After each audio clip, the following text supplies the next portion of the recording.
불황기가 되고 매출이 어려워지고 통장에 돈 떨어져 가면 9시 딱 됐는데 안 왔어. 9시 1분에 오는 것도 미워지기 시작하죠. 야, 출근 시간은 좀 맞춰서 와야 될 거 아니야. 업무 시간에 일하다가 경우에 따라서는 쇼핑할 수도 있죠. 집에 가는 아기 귀저귀 살 수도 있죠. 그런데 어려워지면 어때요? 일에 집중 안 하는 거 아니야? 업무 시간에 집중해야지. 밤에 야구 수당 받으려고 밤에 하지 말고 낮에 해야지. 이런 이야기가 됩니다. 우리나라 속담에 곳간에서 임신난다라는 이야기가 있는 겁니다. 그러니까 이것은요, 내가 이기둥 인격자가 되고 위선자가 되는 거냐? 그렇지 않습니다. 사람은 환경과 개방형 소통을 하기 때문에 주어지는 환경에 따라 달라지는 겁니다. 신뢰하는 나의 장병들이여, 우리는 헐벗음과 굶주림을 잘 참고 이겨내왔다. 그러나 나는 이제 지구상에서 가장 풍요롭고 비옥한 평원으로 여러분들을 인도할 것이다. 그리고 빛나는 영광과 부와 희망을 안겨다 줄 것이다. 용기와 인내가 충만한 여러분, 나를 따르라. 나폴레옹이 알프스 너머에 무엇이 있는지, 저 지중해의 따뜻한 햇빛과 에메랄드빛 앞바다, 뜨거운 향기와 냄새를 맡으면서 자란 포도, 그리고 그 포도로 만든 포도주를 마음껏 먹을 수 있음을 이야기한 겁니다. 우리의 알프스 너머에 무엇이 있는지에 대해서 얘기하는 겁니다. 목표를 세팅할 때는 이게 먼저예요. 이게 먼저입니다. 고용노동부에서 산업별 노동 비용 조사를 해봤더니 금액이 얼마냐는 우리 머릿속에 없어도 크게 상관이 없어요. 문제는 뭐냐? 전부 다 노동 비용이 증가했습니다. 광업, 제조업, 수도, 하수, 건설, 도소매, 운수, 숙박, 음식, 부동산, 전문 과학, 사회시설 서비스, 예술, 협회, 단체 모든 영역이 노동 비용이 증가했어요. 노동 비용이라고 하는 것은 부가가치 대비 인건비이기 때문에 그렇죠. 하나만 줄었습니다. 금융보험. 작년에 돈 번 데는 금융보험밖에 없다. 쉽게 말하면 그런 겁니다. 노동 비용이 계속해서 증가하고 있다는 이야기입니다. 그러니까 한 사람을 사용하는 비용이 증가하는 방향으로 가고 있기 때문에 한 사람이 내는 성과를 그냥 한 1년은 그냥 가세요. 결코 그럴 수가 없다는 겁니다. 불황기가 되고 매출이 어려워지고 통장에 돈 떨어져 가면 9시 딱 됐는데 안 왔어. 9시 1분에 오는 것도 미워지기 시작하죠. 야, 출근 시간은 좀 맞춰서 와야 될 거 아니야. 예, 업무 시간에 어떻습니까? 업무 시간에 일하다가 경우에 따라서는 쇼핑할 수도 있죠. 집에 가는 아기 귀저귀 살 수도 있죠. 그런데 어려워지면 어때요? 일에 집중 안 하는 거 아니야? 업무 시간에 집중해야지. 밤에 야구 수당 받으려고 밤에 하지 말고 낮에 해야지. 이런 이야기가 됩니다. 경영자가 하는 생각은 그렇게 되어 있어요. 우리나라 속담에 곳간에서 임신난다라는 이야기가 있는 겁니다. 그러니까 이것은요, 내가 이기중 인격자가 되고 위선자가 되는 거냐? 그렇지 않습니다. 사람은 환경과 개방형 소통을 하기 때문에 주어지는 환경에 따라 달라지는 겁니다. 10인 이상 기업체당 매출 보니까요, 1억 9,900만 원, 2억이에요. 10인 이상 평균 때려잡아도 2억밖에 안 되고 매출액 대비 평균 노동 비중을 봤더니 37%나 됩니다. 37%나 돼요. 그러니까 대한민국 사회에서 인건비, 즉 사람을 운영하는 비용이 가장 높은 비용이고, 어떻게 하면 사람의 생산성이 높아져 갈 거냐가 대한민국 사회가 가지고 있는 굉장히 중요한 측면이라는 겁니다. 투입한 학계보다 더 큰 성과를 만들어내는 것, 우리가 성과를 내고 제대로 일하는 방법을 찾는 것이 가장 중요한 시기예요. 이 박경희 대표님이라고 우리나라의 약국 공급망 포스 시스템, 거기에 점유율이요 90%가 넘어요. 거의 그냥 다 하고 있어요. 이분이 가졌던 성과에 대한 공식이라고 이야기하세요. 자, 분모가 뭐예요? 시간 곱하기 비용이에요. 어떤 일을 진행할 때 시간은 가능한 줄여줘야죠. 동시에 비용을 줄여야죠. 4시간 줄이겠다고 다른 사람 비용 들어가게 만들고 4시간 줄이고 아웃소싱 써가지고 거기에 돈 들어가면 안 되죠. 시간도 줄어들 뿐 아니라 비용도 줄어들어야 되죠. 반대로 내가 아웃풋을 내는 양이 늘어나야 되죠. 근데 양이 품질이 떨어지면서 늘어나면 됩니까? 아니죠. 양 곱하기 품질이에요. 그래서 내가 일을 할 때 매출 부서든 비매출 부서든 경영자는 구성원들에게 성과를 이야기할 때 어떤 방향으로 이야기해야 되느냐. 어떤 직원은요 콘텐츠 하나 만드는데 막 3개월 4개월 걸려요. 엄청난 고퀄리티의 품질이에요. 그런데 6개월 걸리고 7개월 걸리고 그래요. 그렇지는 않죠. 시간이 줄어들면서, 어제도 말씀드렸습니다만 언더백 기업에게 있어서는 시간이라고 하는 요소가 가장 큰 비용입니다. 시간이 줄어들고 비용하고 시간은요 바터가 됩니다. 시간과 비용은 바터가 돼요. 시간이 줄어들면 비용도 줄어드는 거예요. 비용이 줄어들면 시간은 약간 늘어나도 괜찮고, 시간이 늘어났다 비용은 더 줄여야 되고, 이 두 가지는 바터가 됩니다. 위에도 마찬가지입니다. 양과 품질이죠. 직원들 입장에서 야 속도로 좀 빨리 해. 그러면 살짝 좀 품질 떨어져도 됩니까? 아니죠. 양도 늘어나면서 품질도 좋아지게끔 하는 게 성과예요. 동시에 시간과 비용은 적게 들어가게끔 만들어주는 겁니다. 동시에 최근에 우리나라가요 고부가가치 사회로 올라가기 위해서 정부나 혹은 협회, 단체, 여러분들 업계에서도 계속 이런 이야기 할 겁니다. 이 스마일 커브라고, 참 미국 친구들 이름 참 잘 붙입니다. 스마일 커브가 이거죠. 아래에서 위로 쭉 올라가는 거죠. 그리고 아래쪽을 보면 이게 그 슬픔 커브죠. 이렇게 꺾어져요. 보시면 아래쪽은 부가가치가 낮은 산업이에요. 위쪽은 부가가치가 높은 산업이죠. 자, 이쪽하고 이쪽이죠. 자, 왼쪽에서 오른쪽으로 갈수록 밸류 체인이 올라갑니다. 왼쪽은 뭡니까? R&D, 브랜딩, 디자인이죠. 그리고 가운데 매니팩처링이 있어요. 메이드가 있죠. 그 다음에 오른쪽으로 가면 디스트리뷰션, 공급이 있고 마케팅이 있고 세일즈 앤 서비스가 있어요. 부가가치가 높은 쪽은 어디예요? 왼쪽이죠. R&D, 브랜딩, 디자인. 그 다음에 높은 쪽은 어디예요? 마케팅, 세일즈, 서비스, 디스트리뷰션이죠. 부가가치가 낮은 데가 어디예요? 매니팩처링이죠. 남들이 기획해 놓으면 만들고 그 다음에 내가 만들어 놓으면 남들이 다시 팔아요. 그렇죠? 샤넬이 디자인하고 기획을 하죠. 그러면 우리나라 코스맥스에서 만들죠. 만들고 나면 다시 샤넬이 가져가서 자기 매장에서 팔죠. 돈은 누가 벌어요? 샤넬이 다 벌죠. 샤넬이 다 봅니다. 샤넬이 C입니까? S입니까? 헷갈리네요. 예, C죠. 예, 샤넬이 C입니다. 자, 이렇게 됩니다. 이게 고부가가치 조직이 뭐예요? 마치 스마일을 입술이 양옆으로 쭉 올라가는 것처럼 이쪽 끝에서는 연구 개발하고 여기가 고부가가치고 이쪽 끝에서는 마케팅하고 양쪽이 높아져야 이게 고부가치 산업이라는 거예요. 그쪽 방향으로 이동해 가야 돼요. 따라서 새로운 경쟁 우위와 가치를 창출해내는 혁신 역량과 이를 주도해 나갈 주체로서의 그 무엇보다의 핵심 인재를 확보하는 것이 결정짓는 요소다. 그런데 그 핵심 인재란 두 가지의 방향이 있어요. 두 종류의 리더가 있습니다. 박항서 감독하고 손흥민을 두 개를 놓으면 참 당연히 손흥민이 월급을 많이 받죠. 이렇게 해서 약간 이상하긴 합니다만 이 전문가는 반드시 매니저를 필요로 합니다. 전문가는 매니저를 필요로 해요.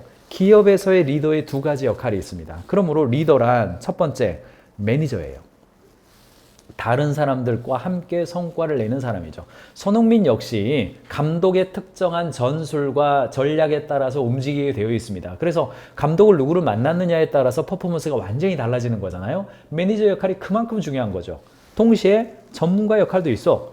자신의 일을 탁월하게 해내는 것이죠. 위기 상황일수록 경영자가 해야 될 일 세 가지. 1번, 그 전문가들이 적합한 목표를 수립할 수 있도록 챌린지하는 겁니다. 챌린지하는 거예요. 야, 지금은 이게 성과가 나는 일이야. 기존에 했던 일뿐 아니라 이 일에 집중해줘 라고 도전하는 겁니다. 챌린지하는 거예요. 아, 그거 제 일 아닌 것 같은데요. 아, 모르는데요. 안 해봤는데요. 아, 그거 지난번에 안 됐는데요. 아니다. 이게 지금 핵심을 찌르고 있다. 지금 이거 해야 된다. 챌린지해야 됩니다. 두 번째, 목표를 수립했으면 그거 그대로 됩니까? 그렇지 않죠.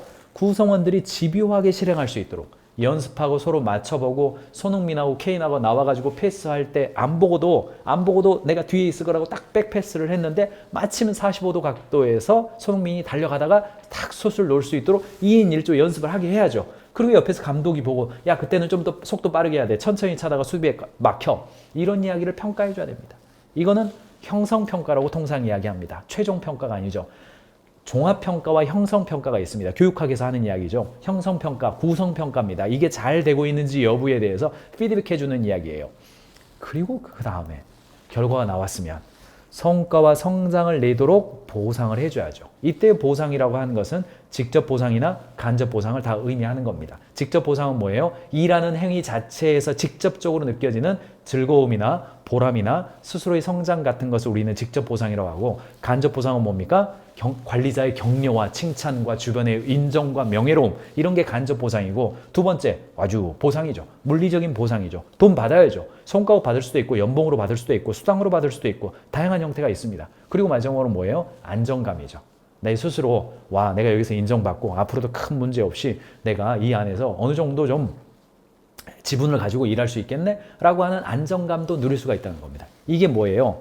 얼마 전에 제가 나폴레옹 이야기를 말씀드렸습니다만 나폴레옹에 대한 역사적 평가는 굉장히 다릅니다. 그런데 나폴레옹이 황제 시절에 끊임없는 이른바 반란이 있었죠. 나폴레옹 관점에서 그냥 표현하겠습니다. 이른바 반란이 존재했었습니다. 그래서 프랑스 남부, 당시에는 지금에는 이제 이탈리아, 스위스, 알프스 산맥 이 남 지역이죠. 거기도 이제 프랑스가 지배하고 있던 시절이니까 거기서 일어났던 어떤 민중봉기, 한편으로 민중봉기, 한편으로는 반란에 대해서 불가능은 없다.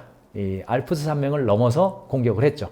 그래서 이제 다비스한테 그림 그리라 그러니까 이렇게 멋있게 그렸지만 실제로는 1850년이 되어서야 들라로슈가 그림 그림이 이게 실제의 모습이었을 거다. 아주 험난한 위기 상황이다 라고 하는 겁니다. 이때 뭐라고 그랬습니까? 보면 신뢰하는 나의 장병들이여 우리는 헐벗음과 굶주림을 참고 이겨내왔다.